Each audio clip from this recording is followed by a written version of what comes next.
ሰላም ጤና ይስጥልን የተከበራችሁ ተመልካቾቻችን እንደምን አላችሁ? ሳምንታዊ የፌደራል ማረሚያ ቤት ኮሚሽን የቴሌቪዥን ፕሮግራማችን ተጀምሯል። ቆይታችሁ እንዲሁም አብሮነታችሁ እስከ ፕሮግራማችን ፍጻሜ ድረስ ይሆን ዘንድ እንጋብዛችኋለን። ተቀዳሚ አድርገን ወደ እናንተ የምናደርሰው ሰሞኑን የፌደራል ማረሚያ ቤት ኮሚሽን ምን ክንውኖችን ምን ሂደቶችን አሳለፈ የሚለውን በመረጃ መልክ ተዘጋጅቶ እየጠበቀን ነው። መረጃዎቹን ተከታትለን ከኔ ጋር ተመልሰን እንገናኛለን። አብራችሁን ቆዩ። ሰላም ጤና ይስጥልኝ ውድና የተከበራችሁ ተመልካቾቻችን እንደሰነበታችሁ። የሳምንቱን የማረሚያ መረጃዎች እየቀርብ ያለው ከመረጃዎቹ ጋር ዋና ሳጅን አባው መሐመድ ነኝ። አብራችሁን ቆዩ። የፌደራል ማረሚያ ቤት ኮሚሽን የቦክስ ቡድን በ2018 ዓ.ም ያገኛቸውን 2 ዋንጫዎች ለኮሚሽኑ አስረከበ። የቦክስ ቡድኑ የኢትዮጵያ ቦክስ ፌዴሬሽን በ2018 ዓ.ም ባዘጋጀው የሁለተኛ ዙር ውድድሮች ላይ በኤ ቡድንና የአዲስ አበባ ቦክስ ፌዴሬሽን በ2018 ዓ.ም ባዘጋጀው የክለቦች ሻምፒዮና በወንዶች ቢ ቡድን አሸናፊ በመሆን ያገኛቸውን 2 ዋንጫዎችን ነው ለስፖርት ክለቡ የበላይ ጠባቂ ያስረከበው። በዋንጫ ርክክብ ስነ ስርዓቱ ላይ የፌደራል ማረሚያ ቤት ኮሚሽን ኮሚሽነር ጀነራልና የስፖርት ክለቡ የበላይ ጠባቂ የኑስ ሙሉ እንዳሉት የኮሚሽኑ የቦክስ ቡድን በተሳተፈባቸው ውድድሮች በአሸናፊነት በመወጣት ተቋሙን እያስተዋወቀ መሆኑን ተናግረዋል። የቦክስ ቡድኑ አሁን ባለው ጥንካሬ ከቀጠለ ኮሚሽኑን ብቻ ሳይሆን ሀገርን ወክለው እንደሚሳተፉ ያላቸውን እምነት የገለጹት ኮሚሽነር ጀነራሉ ጥሩ ውጤት ያመጡ ስፖርተኞችን ኮሚሽኑ እንደሚያበረታታም አመላክተዋል። የፌደራል ማረሚያ ቤት ኮሚሽን የፋይናንስና የሰው ሀብት ልማት ዘርፍ ምክትል ኮሚሽነር ጀነራልና የስፖርት ክለቡ ፕሬዝዳንት ደስታ አስመላሽ በበኩላቸው የቦክስ ቡድኑ በየዓመቱ ያሸነፈ ውጤታማ የሆነ ቡድን መሆኑን ተናግረዋል። ቡድኑ ጥሩ ውጤት በማምጣት ተቋሙን በማስተዋወቅ ላደረገው ከፍተኛ አስተዋጽኦ ፕሬዝዳንቱ ምስጋና አቅርበዋል። የስፖርት ክለቡ ዳይሬክተር ኮማንደር ወንዶሰን ማንደፍሮ እንደተናገሩት የቦክስ ቡድኑ የኢትዮጵያና የአዲስ አበባ ቦክስ ፌዴሬሽኖች በሚያዘጋጃቸው ውድድሮች ላይ በመሳተፍ ከፍተኛ ውጤት ማስመዝገቡን ተናግረዋል። የፌደራል ማረሚያ ቤት ኮሚሽን ከኢፌዴሪ ትምህርትና ስልጠና ባለስልጣን ጋር በመተባበር ከፌደራልና ከክልል ማረሚያ ቤት ኮሚሽን ለተውጣጡ የትምህርትና ስልጠና ባለሙያዎች ስልጠና ሰጥቷል። በስልጠናው ላይ የፌደራል ማረሚያ ቤት ኮሚሽን የማረሚያ ማነጽ ተሐድሶ ልማት ዘርፍ ምክትል ኮሚሽነር ጀነራል ሉባባ ጀማል እንደተናገሩት የህግ ታራሚዎችን አርሞና ንጹህ አምራችና ህግ አክባሪ ዜጋ ሆነው እንዲወጡ ለትምህርትና ስልጠና ባለሙያዎች የአቅም ግንባታ ስልጠና መስጠት አስፈላጊ ነው ብለዋል።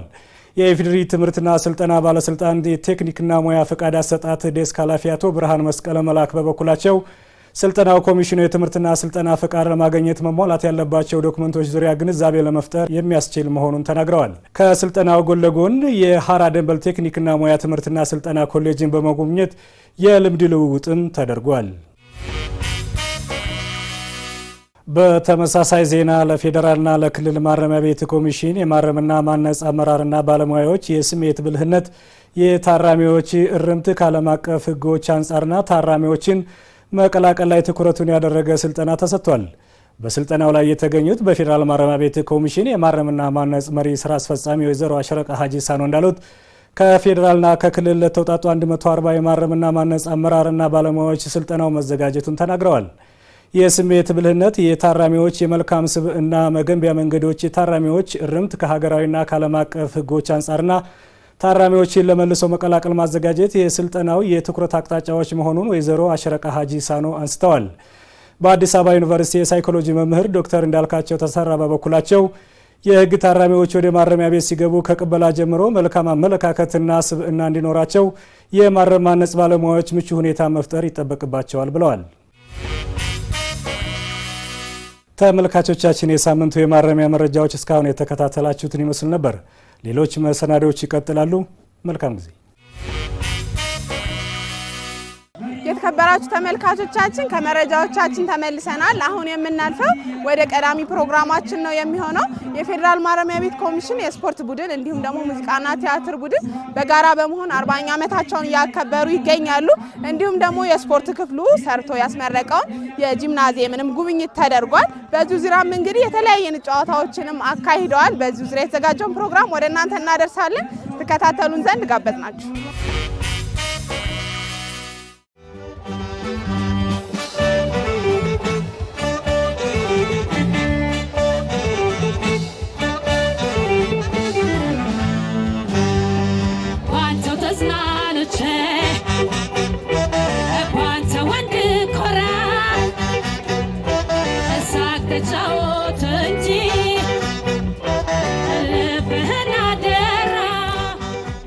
መልእክትን በቀላልና ሰዎችን በማያሰላች መንገድ ለማስተላለፍ ኪነ ጥበብ ቀዳሚ ምርጫ ይሆናል። የፌዴራል ማረሚያ ቤት ኮሚሽን ይህንን ታሳቢ በማድረግ የህግ ታራሚዎች ለድብርትና ለጭንቀት እንዳይጋለጡ እንዲሁም ታራሚዎችን ለማረምና ማነጽ የሚያግዙ መልእክቶችን በቀላሉ ማስተላለፍ ይችል ዘንድ የፌዴራል ማረሚያ ቤት ኮሚሽን የስፖርት የሙዚቃና የቲያትር ቡድንን በ1979 ዓመተ ምህረት መሰረተ። የታራሚን ነገር በቃ አታንሹ። እኔ በተለይ የታራሚን ስራ በመስራት በጣም ነው ኢንተረስቴ ነው የገባሁበትም ትልቁ ዓላማ ታራሚን ማነጽ ማስተማር ያ ነው። ስለዚህ በጣም በእነሱ ላይ ብዙ ሰርቻለሁ። ይሄን ያህል ብዙም ባልልም ባለው ሲቹዌሽን ግን በደንብ አርጌ መስራት ያለብኝን ማስተላለፍ ያለብኝን እያስተላለፍኩ ነው። ስፖርትና የሙዚቃ ቡድን የተቋቋመው በፌዴራል ማረሚያ ቤት በሚገኙ ታራሚዎች እነዚህ ታራሚዎች ለማዝናናት አካላዊ ብቃት፣ መንፈሳዊ ጥንካሬ እንዲኖራቸው ታስበው የተደራጁ ክለቦች ናቸው። ሲደራጁ ይሄ ቀስ በቀስ እያደገ ሄዶ ወደ ክለብ ደረጃ አድጎ በሀገር ደረጃ እንደምታውቁት በዓለም አደባባይ በርካታ ጊዜ የኢትዮጵያን ባንዲራ የሚያውለበልቡ አትሌቶች የወጡበት ክለብ ነው። እንግዲህ ይሄ ማለት ከኮሚሽኑም አልፎ የሀገርን ገጽታ በመገንባት በኩል ትልቅ ሚና የተጫወተ የስፖርት ክለብ ነው። እንደ ስፖርት ክለብ ስናየው እንግዲህ የስፖርት ክለብ እንደ ረዳት ኮሚሽነር ደራርቱ ቱሉ፣ እንደ ኮማንደር ጥሩነሽ ዲባባ፣ እንደ ኮማንደር ስለሺ ስን፣ እንደ ኮማንደር ፋጡማ አርባና እንዲሁ ሌሎችም ቁጥራቸው ብዙ ስለሆነ ዘርዝረን የማንጨርሳቸው አትሌቶች ያፈራ ክለብና ማረሚያ ቤት ነው። እንግዲህ ይሄ ለማረሚያ ቤቱም ትልቅ ገጽታ ግንባታና ለሀገር ገጽታ ግንባታ ያለው ነው። በሌላ በኩል ስናየው ደግሞ የሙዚቃና ቲያትር ቡድኑ ደግሞ ታራሚዎች በማረሚያ ቤት በሚቆዩበት ጊዜ እንደ መንፈሳዊ መረበሽ እንዳይኖራቸው ከቤተሰቦቻቸው ጋር የሚኖረውን ጭንቀታቸውንም እንዲወገድ ከማሰብ ታስቦ ታራሚዎቹ በስነ አእምሮም ተዘጋጅተው እንዲወጡ እነሱም በማስተማር በማዝናናትም ታስቦ የተደረገ ነው። ታራሚን ማስተማርና ማዝናናት ዓላማ በማድረግ የተመሰረተው የሙዚቃና ቲያትር ቡድን ባለፉት 40 ዓመታት በሁሉም የሀገሪቱ አካባቢ በሚገኙ የማረሚያ ማዕከላት በመዘዋወር የኪነ ጥበብ ስራዎችን ከማቅረብ ባለፈ በኪነ ጥበብ ውስጥ ስማቸው ጎልቶ የሚነሱ ባለሙያዎች መፍለቂያ መሆን የቻለ ነው። The world record holder becomes the world champion. Kipyegon takes the silver, Hassan the bronze, Sayum is fourth, but they were all second best. በዓለም የስፖርት መድረክ በተለይ የኢትዮጵያ የማሸነፍ ታሪክ መለያ እስከመሆን በደረሰው የአትሌቲክስ ዘርፍ የበርካታ አትሌቶች መፍለቂያ እስከመሆን የደረሰው የፌዴራል ስፖርት ክለብም ከተመሰረተ ጊዜ ጀምሮ እስከ ዛሬ ድረስ የሀገር ኩራት የሆኑ ስፖርተኞችን ያፈራ ነው። ከተቋም አልፎ የሀገር ባለውለታ የሆኑ የኪነ ጥበብ ባለሙያዎችንና ስፖርተኞችን ያፈራው የኮሚሽኑ የስፖርት የሙዚቃና የቲያትር ቡድን የተመሰረተበትን 40ኛ ዓመት እያከበረ ይገኛል። አይኔ ያፈቀርኩ አንተ አይኑካዬ ብለኸኝ ነበረ ደርሷን መፈቻዬ አልሆንልሽ ቢለኝ በስቶብኝ ናፍቆትህ ደግሞ መጣውልህ አይንህን ላይ ልዩ ትኩረት አድርጎ ሁሉም በራሱ ክፍል ይሄ የነበረውን ስም ማስቀጠልና እንደ አዲስ ከነበረው በላይ በተነሳሽነት ሁሉም ውድድርም ቢሆን የስፖርተኛው የውድድር መዘጋጀት ጥበቡ ላይም ቢሆን ያልተሰሩ ስራዎችን አዲስ ፈጠራዎችን ሀገራዊ ነገሮች በተለይ ቀይ ባህር ላይ ሰርተን ነበር። አሁን ቶሎ ብለን ቀድመን ማለት ነው ልክ ስለ ቀይ ባህር ጉዳይ የተነሳ ጊዜ እንደዚህ አይነት ነገሮችን አባይ ላይ ያልተነሱ ሻይ ሀገራዊ ነገሮች ላይ ቀድሚያ እኛ ሰርተን ከስር አስቀምጠንም አለ ሲፈለግ አንስተን እንሰራለን ማለት ነው። ያን እየሰራን ነው ያለው። የስፖርት ክለባችን ታሪካዊ ክለብ ነው። እንደምታውቁት የብዙ አትሌቶች ስመጥር የሆኑ የሀገሪቱ አትሌቶችን በብዛት ያፈራ ክለብ ነው። ይህንን በማሰብ ክለቡ የተመሰረተበት 40ኛ ዓመቱን ነው በአሁኑ ሰዓት እያከበርን ያለ ነው። ከፍተኛና የቅሊንጦ የአባሎች ውድድር አለ። በዓሉን የሚያከብሩ የስፖርትና የኪነት ዝግጅት ኳስ ጨዋታ አለ፣ ቦክስ ጨዋታ አለ እና ገመድ ጉተታ በሴቶቻችን ስፖርተኞችና በሴቶች ማረሚያ ቤት መካከል የሚደረግ ውድድር ነው የተዘጋጀው። የኪነ ጥበቡ ዘርፍ በዋናነት ዓላማው ሲቋቋም ታራሚን እያዝናና ማስተማር ነው።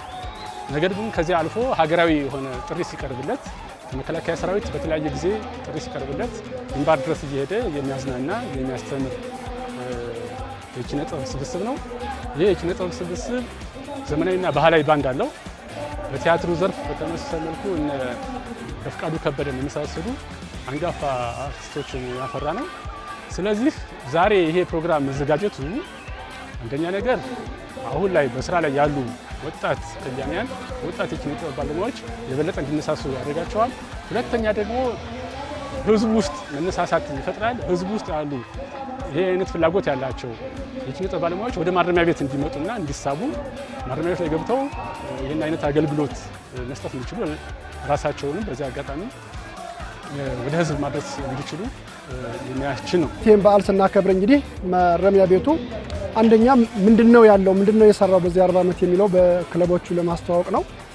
ከዚህ በመነሳት ደግሞ ሌሎችም ወጣቶች እነዚህን አትሌቶች እነዚህን ሙዚቃና ቲያትር ሰዎች አርአያ ተከትለው በራሳቸው መንገድ የሚሆን ማረሚያ ቤቱንም ተቀላቅለውም ቢሆን ለሀገራቸው አስተዋጽኦ እንዲያደርጉ መልእክት ለማስተላለፍ ነው። በሌላ በኩል ደግሞ ሌሎችም የማረሚያ ቤቱ ሰራተኞች በየተሰማሩበት ሙያ ጠንክረው ከሰሩ ነገ ከነገ ወዲያ እነሱም ለሀገራቸው ትልቅ አስተዋጽኦ አበርክተው እነሱም እውቅናና ሽልማት ክብር የሚያገኙበትን እድል እንዳለ ለማስተማርም ጭምር ታስበው የተዘጋጀ ፕሮግራም። በሙዚቃና ቲያትር ቡድን ውስጥ አገልግለው በጡረታ የተገለሉ አባላት እንዲሁም የስፖርት ክለቡ አባላት በተገኙበት በቃሊቲ የሴቶች ማረሚያና ማረፊያ ማዕከል የተከበረው የምስረታው 40ኛ ዓመት ክብረ በዓል የዘመናት ጥያቄ ለነበሩ ችግሮች ምላሽ የሚሆኑ ፕሮጀክቶችን አገልግሎት በማስጀመርና በተለያዩ ስፖርታዊ ውድድሮች ተከብረዋል። ይህም ቀድሞ በስራ ላይ ለነበሩና አሁን በኮሚሽኑ አገልግሎት እየሰጡ ለሚገኙ ባለሙያዎች መነቃቃትን የፈጠረ ሆኗል። በዚህ በሴቶች ማረፊያና ማረሚያ ቤት የተደረገው ፕሮግራም ሙዚቃና ስፖርቱ ያለውን ታሪክ ባጭሩ የተወደሰበት ስፖርትና ሙዚቃውም ደግሞ እንደዚህ የሰራቸው ስራዎች በአጠቃላይ የተገለጹበትና በዚሁ ፕሮግራም ላይ ደግሞ እንደገና በሁለቱም ክፍሎች ሲመሰረት ጀምሮ ከ1978 ጀምሮ ሲመሰረት በስፖርት ስም የነበረው በሙዚቃ ምስረታው አንድ ጊዜ ስለነበረ አሁን ያ ጊዜ በጣም በ40 ዓመት በኋላ ብዙ ስፖርተኞች በተለያየ ስራ ላይ ያሉ ብዙ ሙዚቀኞችም እንደዚሁ በተለያየ ስራ ላይ ያሉ በዚህ በጣም በሰፋ ዓመታት ውስጥ የመገናኘት ባህሪ ፈጥሯል። እኔ የፈጠረብኝ ነገር እንደገና ወደ ልጅነቴ ያ አሁን ዝም ብዬ የሆነ ስራ ሰራለሁ ብዬ ቪዲዮ አንዳንድ ቪዲዮ እየሄድኩ ሲሄድ ቀርጽ ነበረ። እነዛን ቪዲዮዎች ሁሉ አይ ነበረ። ወደ ኋላ መለሰኝ።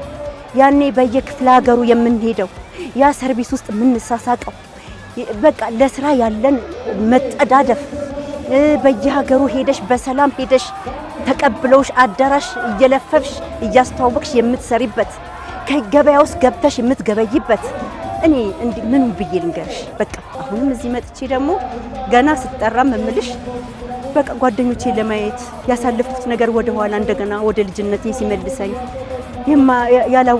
በቃ የተረሳሳነውን ነገር ሁሉ በማስታወሴ ደስ ይለኛል። እርስ በራስ እንድትተዋወቅ ያደርጋል። ክፍል ከክፍል የራስሽንም አቋም ለመፈተሽ የፉክክር ስሜት በአዲስ መንፈስ ደግሞ ስራን ለመስራት ተነሳሽነት ልክ እንደ ታድሶ 40 ዓመትን ማክበር ቀላል አይደለም። ያ ያለን አንጋፋ የሆነን ስም ማስቀጠል የሚችለው እንደዚህ አይነት ሴሌብሬት ፕሮግራሞች ክብረ በዓሎች ስታረጊ ለነገ ተነሳሽነት ተተኪ ስፖርተኛንም ለማፍራት ተሪ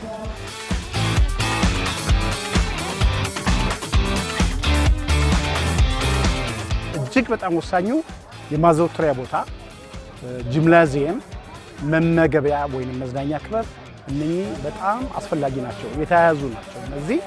እነዚህን ነው አሁን እያገኘን ያለ ነው። ለብዙ ጊዜ የሌለ ነገር ነው፣ አሁን የተደረገ ነገር ነው። ይሄ ደግሞ በጣም ክለቡን ያነቃቃበት ጊዜ ነው ማለት ነው። ገቢው አሁን የተሻለ ገቢ ፈጥሮ በአቅም ዳብሮ ስፖርተኞችን የሚገባቸው የላብ መተቻ የሚገባቸውን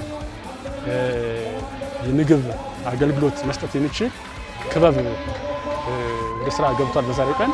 በተመሳሳይ መልኩ ጂምናዚየም ሌላ ቦታ ነበረ የሚሰሩ የነበረው፣ ነገር ግን ካሁን በኋላ በራሳቸው እዚሁ ካምፕ ላይ መኖሪያቸው እዚህ እንዲሆን ነው። እዚሁ ካምፕ ላይ የጂምናዚየም አገልግሎትን ማግኘት እንዲችሉ ይሄ ስራ ሲሰራ ቆይቶ በዛሬው ዕለት ይሄ ፕሮጀክት ተመርቋል። አንጋፋ ስፖርተኞች አሉን በስራ ላይ ያሉ ኮሚሽኑን አገልግለው በጡረታ የተሰናበቱ እንዲሁም በራሳቸው ስራ ላይ የሚገኙ ስፖርተኞችና አርቲስቶች እዚህ ተገኝተዋል። እንግዲህ እነዚህ አንጋፋ አርቲስቶች ለወጣቶቹ አርአያና ምሳሌ ናቸው። እነሱን አይተው እኛም እንደነሱ ነገ ጠንክረን ሰርተን ትልቅ ደረጃ ላይ እንደርሳለን የሚል ሞራል ለመሰነቅ ይጠቅማል። አንጋፋዎቹም እንዲሁ ወጣቶቹ እነሱ የደረሱበት ደረጃ እንዲደርሱ እንዲበረታቱ የነሱን ልምድ በመስጠትም ሞራል በመስጠት በኩል ትልቅ ድርሻ ይኖራል። እንዲሁም የኮሚሽኑ የስፖርትና የሙዚቃ ቡድኖችም እንዳልተተው እንዳልተረሱ በኮሚሽኑ ታሪክ ውስጥ የራሳቸው ቦታ እንዳላቸው ይህንን ለማስታወስና ሁሌም እነዚህ ወጣት ስፖርተኞች፣ ሙዚቀኞች ልክ እንደነሱ ሀገራቸውን እንዲያገለግሉ ባገኙት አቅምና ጊዜ እንዲደግፉ ግንኙነቱን ለማጠናከር ታስቦ ነው።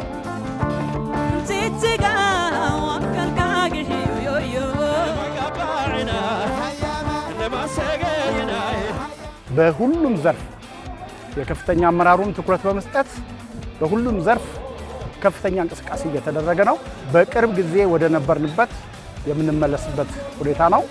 ከፍተኛ አመራሩም እውነት ለመናገር ይሄን የምታዩትን ቦታ ክለቡ በ40 ዓመት ውስጥ የሌለውን በ2017 ዓመት ለክለቡ ይገባል ብሎ የሰጠው ቦታ ስለሆነ ይሄን በጣም ከፍተኛ ትኩረት ሰጥተውታል። በዚህ ላይ ደግሞ የተለያዩ ስራዎችን በመስራት ክለባችንን ወደ ገናናነቱ የምንመልስበት ቅርብ ጊዜ ነው ማለት ይቻላል። ኮሚሽኑ በተቻለ መጠን ባለው አቅም ስፖርት ክለቡን እየደገፈ ቆይቷል።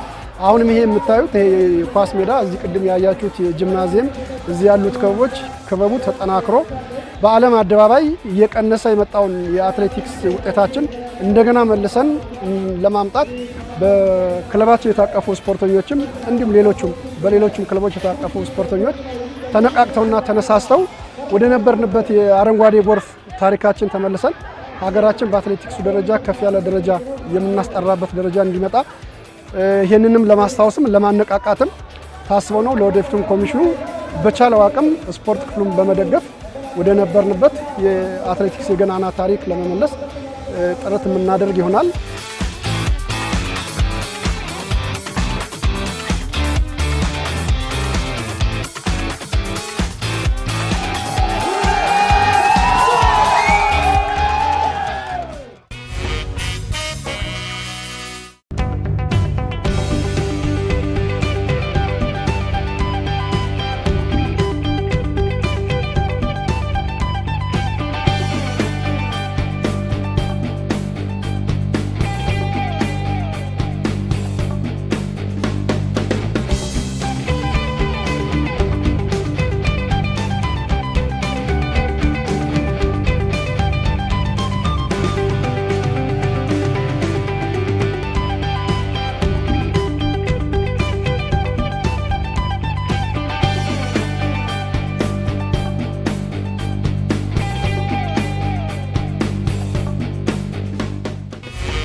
በእርግጥ ይሄ የኔ ሙያ አይደለም። ነገር ግን በፌዴራል ማረሚያ ቤት ኮሚሽን ሙዚቃና ቲያትር ቡድን ውስጥ በዘመናዊ ድራም ላይ ከ18 ዓመት በላይ ያገለገለ ባለሙያችን አባላችን ግለ ታሪኩን ዛሬ ያካፍለናል። እሱን ተከታትለን እንመለሳለን። አብሮነታችሁ በድጋሚ ከኛ ጋር ይሁን።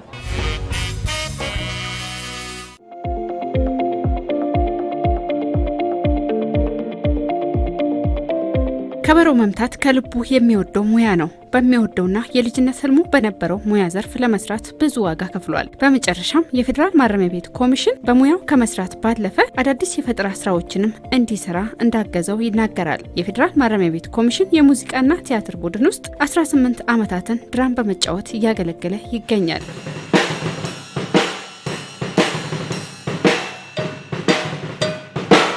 ቴዎድሮስ አምዴ የዛሬው የግለ ታሪክ እንግዳችን ነው።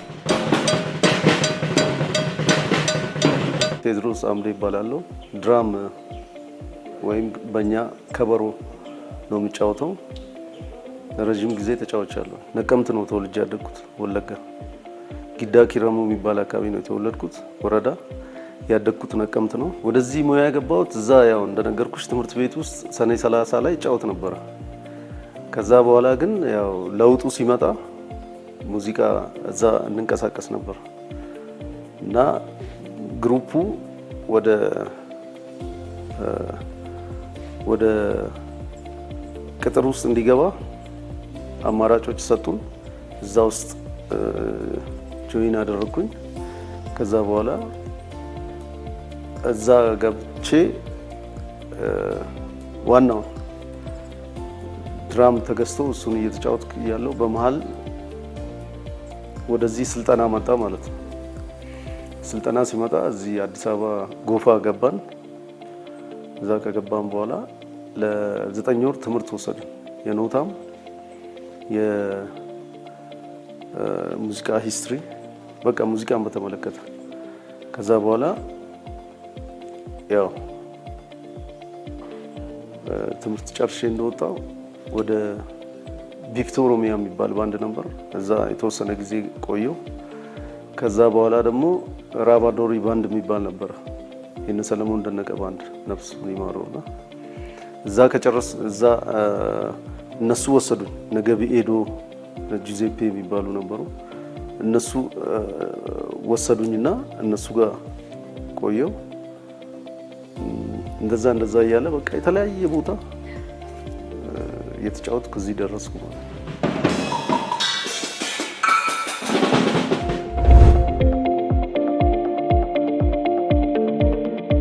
ብሔራዊ ቲያትር በኮንትራት ነበር የምሰራው እና እዛ እየሰራው ለሆነ ጉዳይ ልጆች እዛ ስራ መጥተው ማስታወቂያ እኛ ጋር ወጥቷልና እኛ ጋር ብትገባ ምናምን ሲሉኝ በምንድን ነው አልኳቸው። በቋሚነት ኦኬ ለዛ ከሆነ ጆይን አደርጋለሁ ግሩፓችሁን አልኩኝ። መጣው አየሁኝ። ሳየው የሚመች ነው ያለው ሁኔታ። ስለዚህ ከኮንትራት ወደ ቋሚ ስለሚሻል ወዲያው ወደዚህ ገባው ማለት ነው። በ2000 ዓመተ ምህረት ከቡድኑ ጋር ተቀላቀልኩ።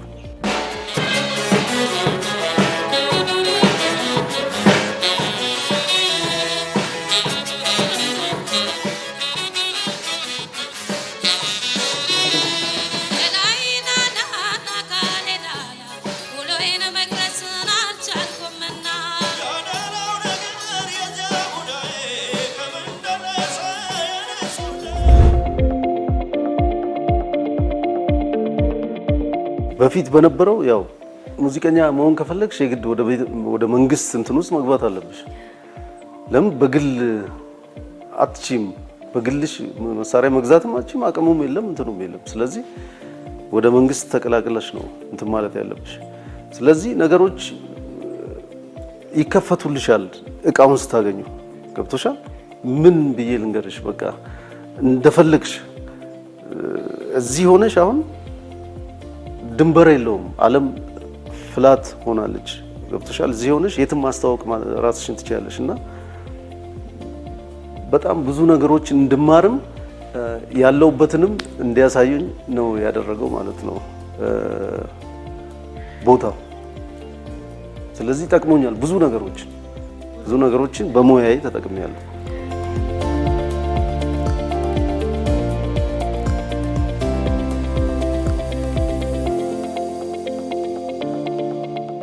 ሲምባል ነው የሚባለው። እሱ መጫወት ስትፈልጊ ዘንግ አለው።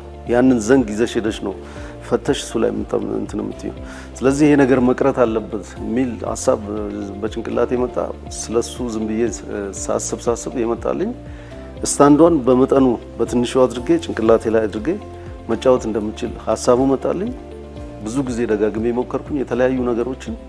ከዛ በኋላ ላይ ግን መጨረሻ ላይ ጥሩ ነገር አግኝቼ ሲምባል ስታንድ ዓለም ላይ የለም፣ ለመጀመሪያ ጊዜ እኔ የፈጠርኩት። በዛ ፓተንት አለኝ ማለት ነው። ይሄ በፊትም የነበረ ነው። ይሄ ሰው ነው የኔ አይደለም። ይሄ በፊት የተሰራ ነው። እኔ ፓተንት ያገኘሁበት ይሄ ነው። ይሄ ስታንድ ነው። ይሄ ስታንድ ማለት ይሄኛው ስታንድ ነው። እዚህ ጋር ይቆመው። እቺን ጠምደሽ ለመጫወት እነዚህ ስታንዶች መኖር አለባቸው የግድ። አሁን ይሄንን ይዞ ላለመሄድ እቺን በኪስ ብቻ ይዞ ለመሄድ የሚል ሀሳብ መጣልኝ። ብዙ ጊዜ ይሄ ይሰበራል። እንደገና ሸክሙ ማታ ስንጨርስ ከስራ ስገባ ምን ያለኝ እቃው እና ተሸክሞ መሄዱ ማውረዱ ብዙ እንትን ስላለው ብዙ ጊዜም ይሰበራል። ይሄን ለማስቀረት ምንድነው ማድረግ ያለብኝ የሚለውን አሰብኩኝና ይሄንን ከተለያየ ነገር ከገጣጠምኩት በኋላ ኮፍያ ውስጥ አደረግኩት። ይሄ እንደዚህ ይሆናል። የኔ ፓተንት ያገኘሁበት ይሄ ነው። እና ፓተንት ስትወስጂ ደግሞ ይጠይቁሻል፣ ምንድነው ያሻሻልከው? አንደኛ ይሄኛው ስታንዱ ይቀራል። እቺ ካለች ይሄኛውን ይዘሽ መሄድ አይጠበቅብሽም። ሁለተኛ እየተጫወትሽ ድራም እየተጫወትሽ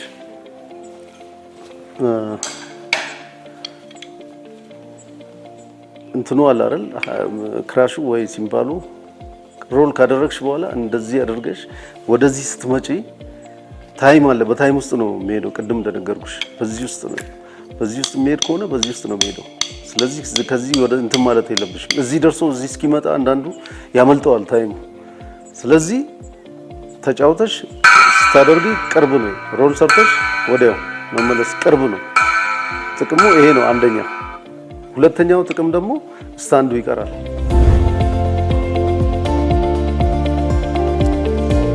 ረዳት ኢንስፔክተር ለመሆን ስልጠና ወስጃለሁ። በስልጠና ውስጥ ያገኘሁት ደግሞ የጊዜ አጠቃቀም ዲሲፕሊን እና ደግሞ መኖር ዝም ብሎ መኖር ሳይሆን በየቀኑ ስትኖሪ አዳዲስ ነገሮችን ራስሽ ላይ እየጨመርሽ መሄድ እንዳለብሽ። ምክንያቱም ትላንትና የምታውቂውን ዛሬ የምታውቂ ከሆነ ዛሬ መኖርሽ ምንም ጥቅም የለውም እና በየቀኑ በቃ መሆን የምትፈልጊ መሆን እንደምትችይ በህይወትሽ ውስጥ የሚያባንንሽ ቦታ ነው ወታደር ቤት ማለት።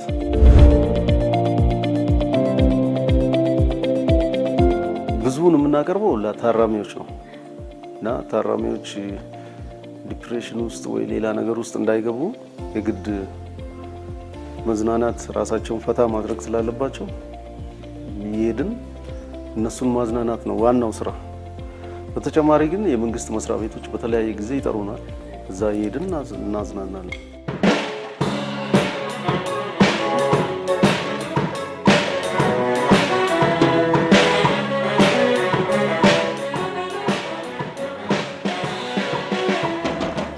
ትልቁ ደግሞ የሰው ልጅ እድለኛ የሚሆነው የሚወደውን ነገር ሲሰራ ነው። ውጤታማ የሚሆነው ለዓለም አዲስ ነገር ማበርከት የሚችለው ለሀገርም የሚወደውን ነገር ሲሰራ ነው።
ምርጫችሁን የፌዴራል ማረሚያ ቤት ኮሚሽን የቴሌቪዥን ፕሮግራምን አድርጋችሁ ስትከታተሉ ስለቆያችሁ እጅግ አድርገን እናመሰግናለን። ለዛሬ የተዘጋጁት ፕሮግራሞች የተከታተላችሁትን ይመስሉ ነበረ። ቀጣይ ሳምንት እንዲሁ በሌሎች ዝግጅቶች መልሰን እንገናኛለን። ለዛሬ አብቅተናል። ፕሮግራሙን እየመራሁ አብሬያችሁ ቆይታ ያደረኩት ኮንስታብል ቅድስ ጸጋዬ ነበርኩኝ። የሳምንት ሰው ይበለን።